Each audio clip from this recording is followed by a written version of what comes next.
भक्ति का प्रथम मार्ग है सरलता।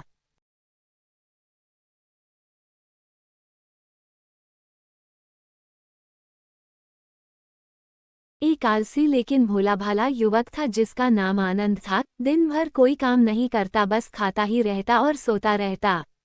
घर वालों ने कहा चलो जाओ निकलो घर से, कोई काम धाम करते नहीं हो, बस पड़े रहते हो। वह घर से निकलकर यूं ही भटकते हुए एक आश्रम पहुंचा। वहां उसने देखा कि एक गुरुजी हैं, उनके शिष्य कोई काम नहीं करते, बस मंदिर की पूजा करते हैं। उसने मन में सोचा ये बया है, कोई काम धाम नहीं, बस पूजा ही तो करना है।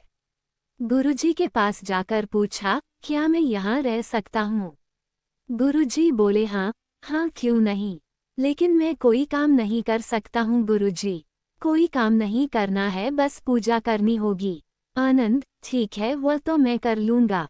अब आनंद महाराज आश्रम में रहने लगे। ना कोई काम ना कोई धाम, बस सारा दिन खाते रहो और प्रभु भक्ति में भजन गाते रहो। महीना भर हो गया, फिर एक दिन आई एकादशी।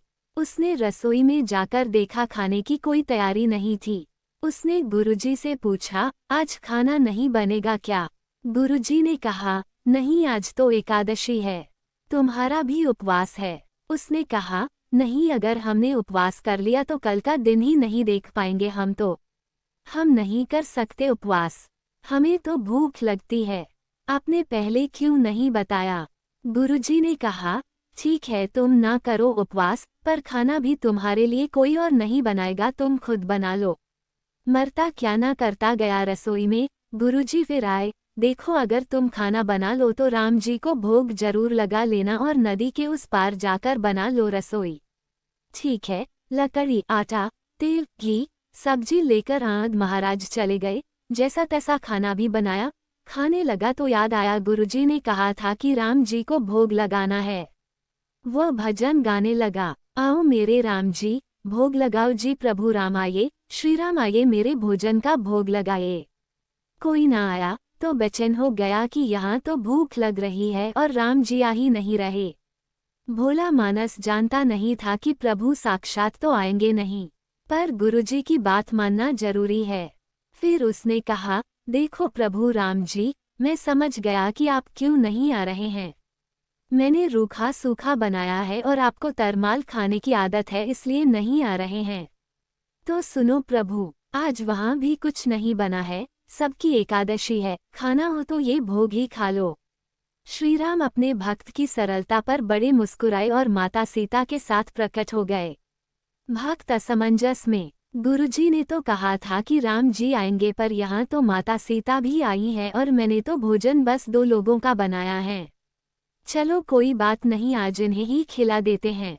बोला, प्रभु मैं भूखा रह गया, लेकिन मुझे आप दोनों को देखकर बड़ा अच्छा लग रहा है।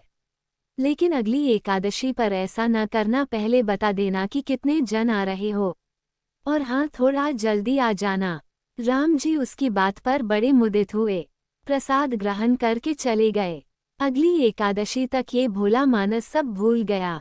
उसे लगा प्रभु ऐसे ही आते होंगे और प्रसाद ग्रहण करते होंगे। फिर एकादशी आई। गुरुजी से कहा, मैं चला अपना खाना बनाने पर। गुरुजी थोड़ा ज्यादा अनाज लगेगा, वहाँ 2 लोग आते हैं। गुरुजी मुस्कुराए, भूख के मारे बावला है। ठीक है ले जा और अनाज ले जा। अब की बार उसने 3 लोगों का खाना बनाया। फिर गुहार लगाई, प्रभु राम आइए, सीताराम आइए, मेरे भोजन का भोग लगाए। प्रभु की महिमा भी निराली है। भक्त के साथ कौतुक करने में उन्हें भी बड़ा मजा आता है। इस बार वे अपने भाई लक्ष्मण, भरत, शत्रुघ्न और हनुमान जी को लेकर आ गए। भक्त को चक्कर आ गए, यह क्या हुआ? एक का भोजन बनाया तो 2 आए, आज 2 का खाना ज्यादा बनाया तो पूरा खानदान आ गया। लगता है आज भी भूखा ही रहना पड़ेगा। सबको भोजन लगाया और बैठे बैठे देखता रहा। अनजाने ही उसकी भी एकादशी हो गई।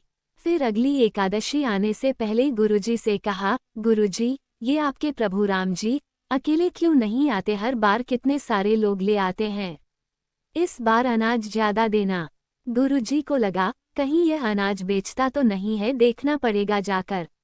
भंडार में कहा, इसे जितना अनाज चाहिए दे दो, और छुपकर उसे देखने चल पड़े। इस बार आनंद ने सोचा, खाना पहले नहीं बनाऊंगा, पता नहीं कितने लोग आ जाएं। पहले बुला लेता हूँ फिर बनाता हूँ। फिर टेर लगाई, प्रभु राम आइए, श्री राम आइए, मेरे भोजन का भोग लगाइए। सारा राम दरबार मौजूद। इस बार तो हनुमान जी भी साथ आए, लेकिन ये क्या प्रसाद तो तैयार ही नहीं है।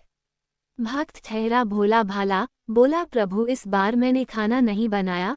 प्रभु ने पूछा क्यों? बोला मुझे मिलेगा तो है नहीं, फिर क्या फायदा बनाने का, आप ही बना लो और खुद ही खा लो। राम जी मुस्कुराए, सीता माता भी गदगद हो गई उसके मासूम जवाब से। लक्ष्मण जी बोले क्या करे प्रभु? प्रभु बोले भक्त की इच्छा है, पूरी तो करनी पड़ेगी, चलो लग जाओ काम से। लक्ष्मण जी ने लकड़ी उठाई, माता सीता आटा सानने लगी। भक्त एक तरफ बैठकर देखता रहा। माता सीता रसोई बना रही थी तो कई ऋषि मुनि, यक्ष, गंधर्व प्रसाद लेने आने लगे। इधर गुरुजी ने देखा खाना तो बना नहीं, भक्त एक कोने में बैठा है। पूछा बेटा क्या बात है, खाना क्यों नहीं बनाया? बोला अच्छा किया गुरुजी आप आ गए, देखिए कितने लोग आते हैं प्रभु के साथ। गुरुजी बोले मुझे तो कुछ नहीं दिख रहा तुम्हारे और अनाज के सिवा।